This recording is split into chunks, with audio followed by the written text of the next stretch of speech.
ketika di Arab akhirnya mendapat respon yang sangat luar biasa. Karena di Arab sendiri orang-orangnya, maksudnya orang yang tidak belajar itu ya jarang tahu tentang nahwu sorof. Jadi kita sebagai santri Al-Mubarakah Bulan harus bangga punya program yang khusus untuk nahwu sorof ini.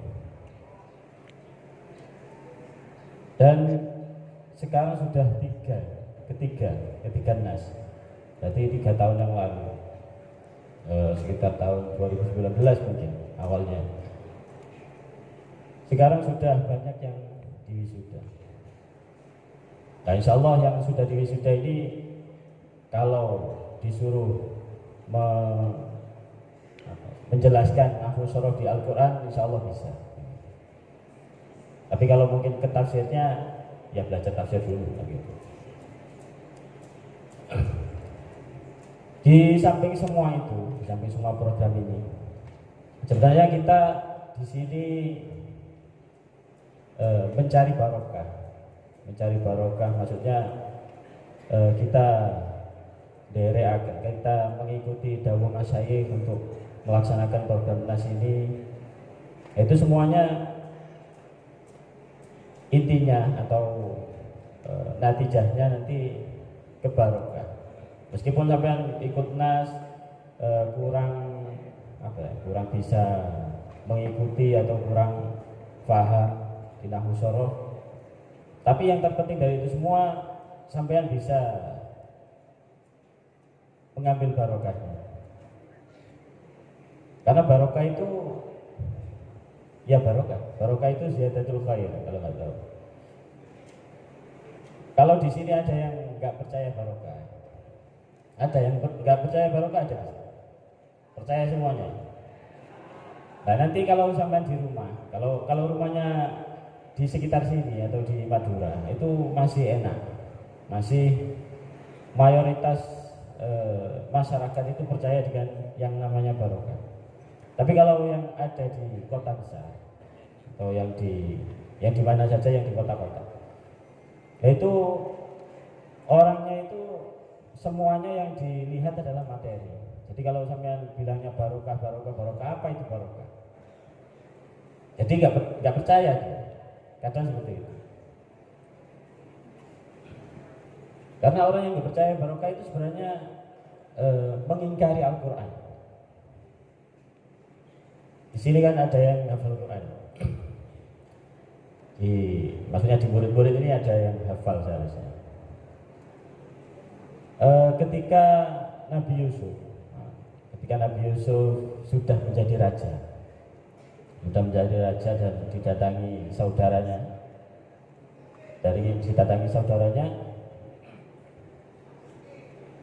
di situ ada dawuh qala la tadribu yamillahu lakum wa rahmanur rahim. Idhabu bi komisi. Jadi yang untuk tidak percaya barokah, sampean harus, yang tidak percaya harus bisa menjelaskan idhabu bi komisi hadza fa'alquhu ala wajhi abi ya'ti basira. Nah ini seharusnya yang sudah wisuda nas bisa menjelaskan nahwu sharafnya. Idhabu fil amr pakai jamak ila akhirih. Ini masalah barokah lagi. Idhabu bi komisi hadza fa'alquhu ala wajhi abi ya'ti basira. Itu kan gini. Saudara-saudaraku, sampean pulanglah dan bawalah gamisku ini. Itu gamis kalau di tafsir Jalalain itu gamisnya Nabi Ibrahim. Gamis tinggalan Nabi Ibrahim. Idhabu bi komisi hadza fa'alquhu ala wajhi abi ya'ti basira. Bawalah gamis ini dan usapkanlah ke wajah bapakku. Usapkanlah ke wajah bapakku, nanti akan bisa melihat lagi. Karena sudah lama Nabi Yakub tidak bisa melihat. Tidak bisa melihat karena tangisan ditinggal oleh Nabi Yusuf. Kemudian setelah itu, ketika dibawa gamisnya itu tadi ke rumah, Ceritanya falamma anja al-bashir, ketika yang membawa gamis tadi datang, fa'alquhu ala wajhihi ya'ti basira, wafartadda basira gitu ya, salah. Jadi ketika sudah sampai kemudian diusapkan gamisnya ke wajah Nabi Yakub, akhirnya bisa melihat lagi. Nah itu kalau bukan barokah apa namanya? Jadi untuk yang tidak percaya barokah, ya tidak percaya itu. Silahkan jelaskan kalau misalnya yang nggak percaya dengan barokah. Coba jelaskan ayat itu kalau bukan barokah apa namanya? Jadi barokah itu ya ada harusnya gitu. Nyatanya gamis itu tadi bisa membuat ya gamis. Kalau mungkin sampean bawa, kalau sampean bawa ke rumah, kalau misalnya gamisnya masih ada sekarang, ya mungkin kalau untuk menyembuhkan penyakit, ya mungkin tidak bisa karena memang bukan nabi mungkin itu. Tapi dengan hal itu tadi, dengan cerita itu, seharusnya dari sebuah lantaran, dari sebuah benda yang sering dipakai untuk kebaikan, itu bisa melahirkan kebaikan yang lain, ya seperti itu tadi. Gamis yang selalu dipakai oleh nabi dan nabi lagi, yaitu ketika ditempelkan pada sebuah penyakit, ya penyakitnya hilang. Itu kalau bukan barokah apalagi. Jadi kadang barokah itu juga ada syaratnya kadang. Jadi barokah itu kadang ada syaratnya. Jadi syaratnya itu sebenarnya ridhol mursyid atau ridhol masyayikh. Jadi sampean ketika di pondok, mumpung di pondok, itu cari sebanyak-banyaknya ridho masyayikh. Jadi mencari ridhonya. Jadi cara mencari ridho itu harus dengan adab. Adab itu sekali lagi saya tekankan, adab itu cara. Adab itu cara. Seperti adab sholat, itu tata cara kita sholat dengan yang baik. Adab sholat kan ada. Adab sholat itu bukan berarti kita membuat adab di depan Allah akhirnya tidak berani mengapa-ngapain, tidak berani berbuat apa-apa, kan bukan seperti itu. Tapi adab sholat itu cara bagaimana kita merasa hamba di hadapan Allah dengan cara yang paling baik. Itu namanya adab. Jadi adab itu ketika sampean ada di depan masyayikh, bagaimana adabnya? Kalau di belakang masyayikh, bagaimana adabnya? Karena ada satu dakwahnya ulama, syaqawatul mursyid fi muridihi yadhunnu syaqawatul mursyid fi muridihi yadhunnu annahu khairun min mursyid minal mursyid min tilkal mursyid min dalikal mursyid. Jadi kecelakaan seorang guru atau seorang pengajar itu ketika punya murid dia menyangka kalau dirinya lebih baik daripada gurunya dalam segi apapun, entah dari ilmunya atau dari istiqomahnya, merasa lebih baik daripada gurunya. Wah, itu gurunya itu syakwa, gak untung belas. Kenapa kok bisa seperti itu? Fa inna khata'as syekh khata'al mursyid, fa inna khata'al mursyid anfa'u lahu. Karena meskipun guru itu salah, ketika guru salah, guru dawuh pada sampean suruh melakukan ini, meskipun yang disuruhkan atau yang didawuhkan oleh guru itu salah, itu masih lebih bermanfaat bagi si murid itu. Karena ati Allah wa ati Rasul wa ulil amri. Yang namanya ulil amri itu berarti orang yang punya kekuasaan atasmu. Dan sampean belajar ilmu dari masyayikh, yaitu jelas kata Sayyidina Ali, ana abduan allamani walau harfan wahid. Jadi orang yang sudah memberi kita ilmu itu kemuliaannya seperti budak dengan tuannya.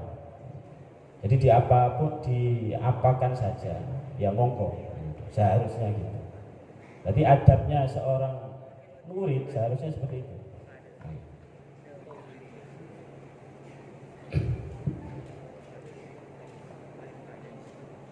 Adabnya seorang murid pada gurunya ya seharusnya seperti itu. Jadi merasa dirinya budak dari gurunya itu tadi. Sampai mana itu? Di anna khata asy-syekh anfa'ulahu min sawabihi li nafsihi. Karena dia gurunya salah itu lebih bermanfaat untuk si murid itu tadi daripada muridnya benar untuk dirinya sendiri. Itu lebih bermanfaat gurunya salah. Karena si murid sami'na wa ta'na. Gak usah tanya. Misalnya gini. Misalnya salah satu masyayikh menyuruh sampean untuk memindahkan sebuah batu atau membuka sumur yang ditutup. Itu kalau murid yang agak pintar itu kadang tanya, loh kenapa harus dibuka sumurnya? Kenapa harus dibuka sumurnya? Terus yang murid yang agak tidak pintar, jangan bilang goblok ya, ini yang agak tidak pintar. Yang agak tidak pintar itu langsung melaksanakannya, bukakan sumur ini, langsung dibuka, nggak pakai tanya untuk apa dibuka. Nah itu yang lebih meridhokan masyayikh, yang lebih membuat masyayikh itu adalah ya yang peka itu tadi. Jadi nggak usah tanya manfaatnya apa, tapi langsung dilaksanakan. Yaitu adab seorang murid ya seharusnya seperti itu. Nggak usah pakai tanya, sami'na wa ta'na.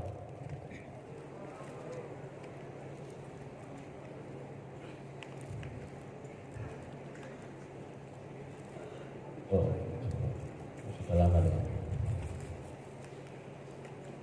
Ya mungkin itu saja yang bisa saya sampaikan.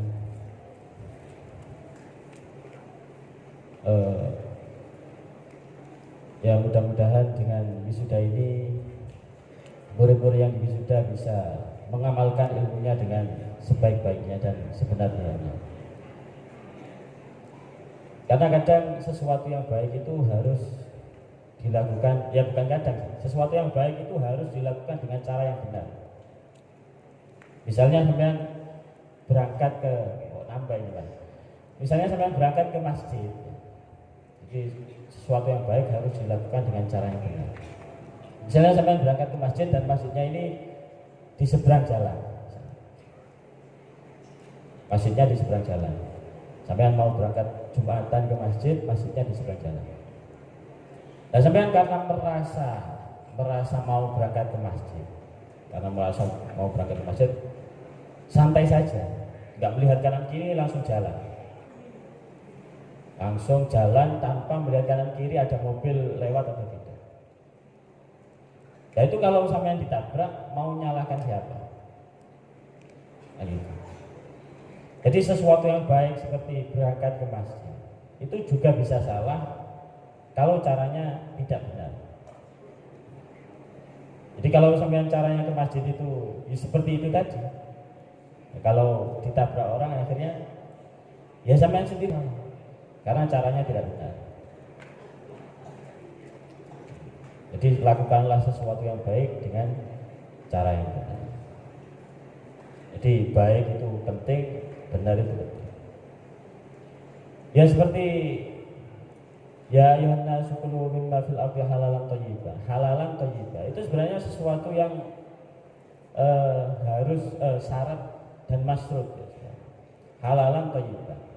Jadi sampean ketika mau bersedekah misalnya, mau bersedekah itu kalau mau halalan dan thayyiban itu harus halal dulu.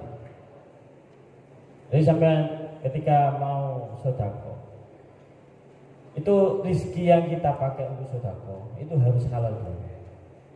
Thayyib itu berarti akhiratnya harus halal dulu. Kalau sedekah ini dari harta yang tidak halal, ya tidak bisa thayyib.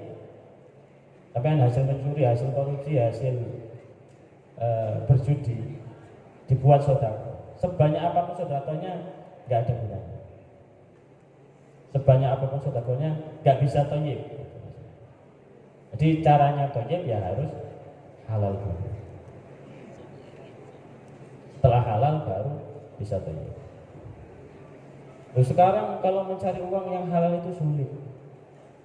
Ya kita nggak cari halal dadiyah. Maksudnya halal dadi itu halal yang memang benar-benar halal tanpa ditelisik gitu. Halal dadi itu sekarang sudah ya